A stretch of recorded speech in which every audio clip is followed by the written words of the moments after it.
I welcome you once again to the Yoruba class. Mo tún kí yín pé ẹ káàbọ̀ sórí ètò tèní ẹ̀kọ́ Yorùbá. À ń tẹ̀síwájú pẹ̀lú fífi àmì sí orí àwọn ọ̀rọ̀. A fẹ́ ṣe àtúpalẹ̀ iṣẹ́ tí mo gbé fún yín pé kí ẹ ṣe láti ilé. So nítorí náà ẹ mú ìwé yín jáde kí ẹ máa wo ibi tí ẹ ti ṣí àti ibi tí ẹ ti gbà. Ó yá o. Ọ̀rọ̀ àkọ́kọ́, the first word, aláǹgbá. Aláǹgbá, lizard.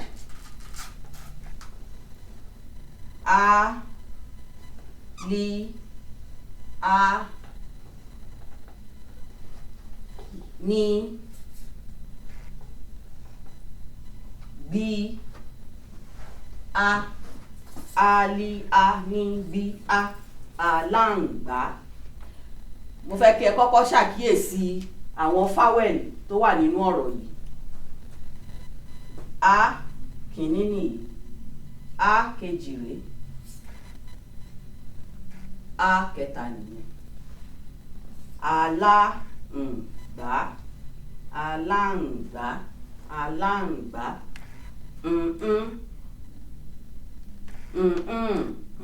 Aláǹgbá. Tí a bá wò dáadáa, a rí wípé a fẹ́ lè ní ohùn méjì nínú bí yìí. Aláǹgbá, re, mi, do, mi. Aláǹgbá, re, mi, do, mi. Aláǹgbá. Ó ṣeé ṣe kó jẹ́ wípé àmì kan ṣoṣo lẹ́yìn fi sórí ẹ̀. Tẹ́ bá kọ bẹ́ẹ̀, ó dà bẹ́ẹ̀ náà. Ṣùgbọ́n mo fẹ́ kí òye yẹn lè yé yín sí ni mo ṣe ṣe èyí tí mo ṣe yìí. Ọ̀rọ̀ kejì.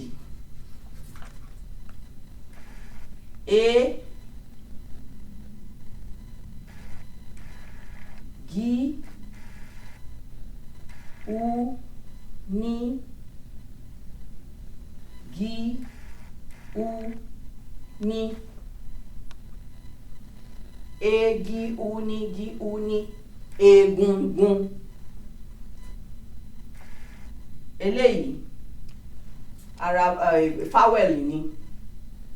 Eléyìí fáwẹ̀lì ni. Eléyìí fáwẹ̀lì ni. Egungun. Egungun. Ẹ rí wípé re, re, re. Egungun, re, re, re. That is bone. Aláǹgbá is lizard. Egungun, bone.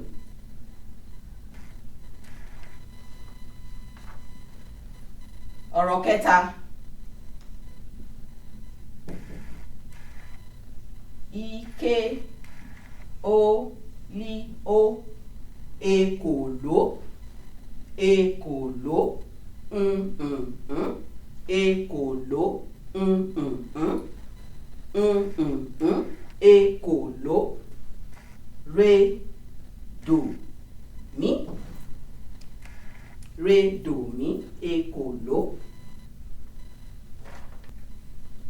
Gbẹ́nàgbẹ́nà. Gbí, i, ní, a. Gbí, i, ní, a. Gbẹ́nàgbẹ́nà, gbẹ́nàgbẹ́nà. Gbí, ẹ, ní, a. Gbí, ẹ, ní, a. Bó ṣe yẹ ká máa pe ọ̀rọ̀ Yorùbá nìyẹn. Gbí, ẹ, ní, a. Gbí, ẹ, ní, a. Gbẹ́nàgbẹ́nà. Carpenter, gbẹ́nàgbẹ́nà. Nípasẹ̀ bẹ́ẹ̀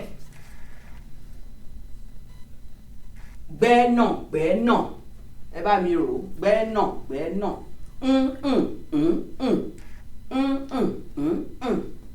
Ó jẹ́ mí dò mí dò, gbẹ́nàgbẹ́nà.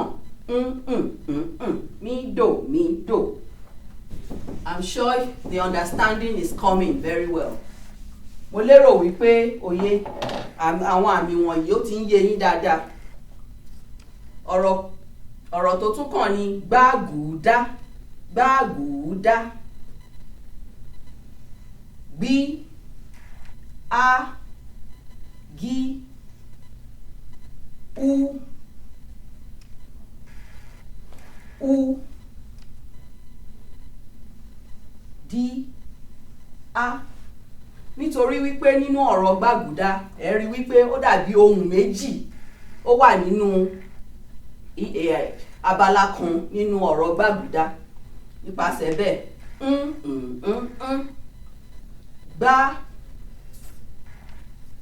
gbàgùdá gbàgùdá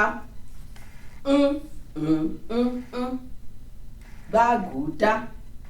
Mí dò mí mí gbàgùdá gbàgùdá. Mí dò mí mí gbàgùdá. Mí dò mí mí. Mo tọrọ gáfárà. Gbàgùdá mí dò mí mí. Ọ̀rọ̀ kẹta gbòǹgbò. Bí ó ní bí ó gbòǹgbò gbòǹgbò gbòǹgbò. Dò dò, àmì méjì, gbòǹgbò dò dò. A tún rí ga ra wa. Gbòǹgbò is the root of a tree, so root is gbòǹgbò. Garawa, garawa is bucket. Garawa. Re re re re re re, òun ni garawa. Ìjàpá ìjàpá, that is tortoise. Ìjàpá is tortoise. Iji akpi a, iji akpi a. Dò dò mí ìjàpá.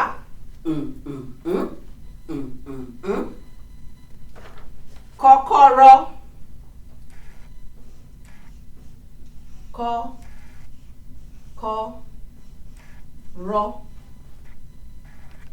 kọ́kọ́rọ́. Kí ó rí ó, kọ́kọ́rọ́. Mí òun ni kọ́kọ́rọ́. That is key. Kọ́kọ́rọ́ is key. Labalábá.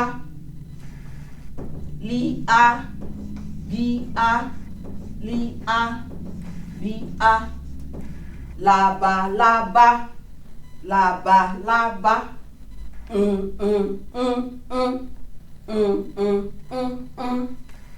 Re mi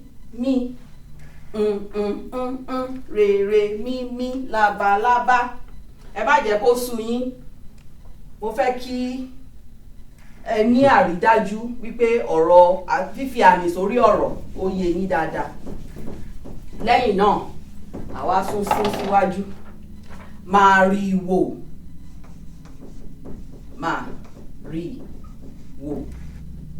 Màrìwò, that is palm frond. Màrìwò ọ̀pẹ, that is palm frond. Màrìwò. Do Do. Òdòdó, that is flower. Òdòdó, flower. Òdòdó, flower. Do mi. Òdòdó, do mi. Ọ̀rọ̀ tó tún kàn ní ọ̀gẹ̀dẹ̀. Ọ̀gẹ̀dẹ̀.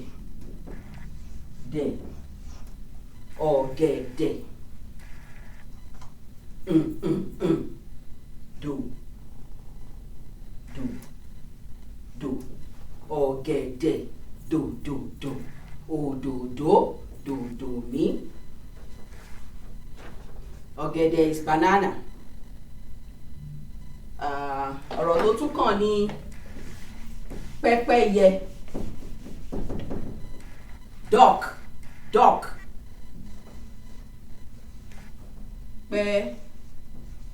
Pẹ́pẹ́yẹ. P-E-P-E-Y-E. Pẹ́pẹ́yẹ.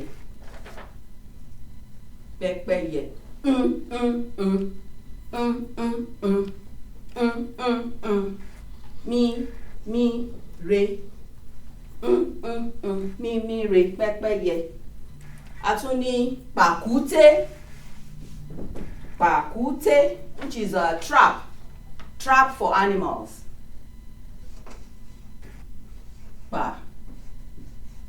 Pàkúté, P-A-Q-U-T-A,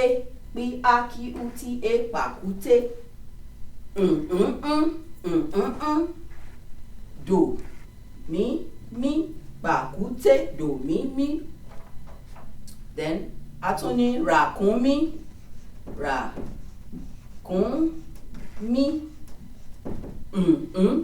R-A-K-U-M-I,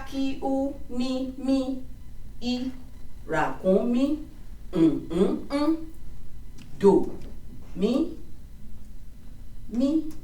do mi, ràkúnmí. Tòlótòló, that is turkey. T-O-L-O,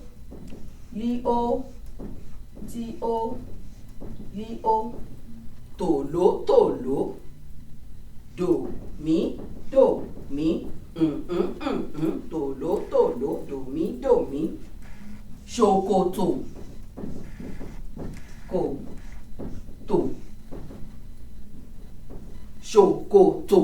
ṣòkòtò. Ṣ-O-K-O-T-O, ṣòkòtò. Do.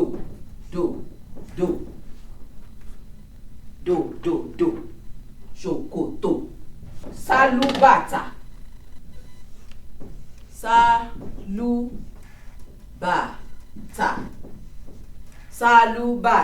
Sálúbàtà. Ṣòkòtò. Sí, sálúbàtà. C-A-L-U-B-A-T-A. Sálúbàtà. Mi, do. Mi, do. Sálúbàtà, that is sandals. Ṣòkòtò is pants or trousers. Yemọja, that is mermaid. Yemọja, mermaid, or the goddess of the sea. Yemọja, re. Yemọja, re. Yemọja. Àpamọ́wọ́,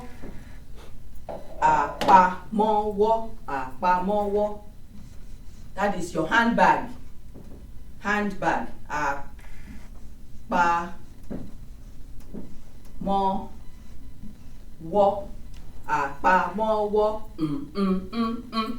Àpamọ́wọ́. Do, re. Do. Ntọrọ gáfárà. Do, re, mi. Àpamọ́wọ́. Do, re, mi. Kùkùté.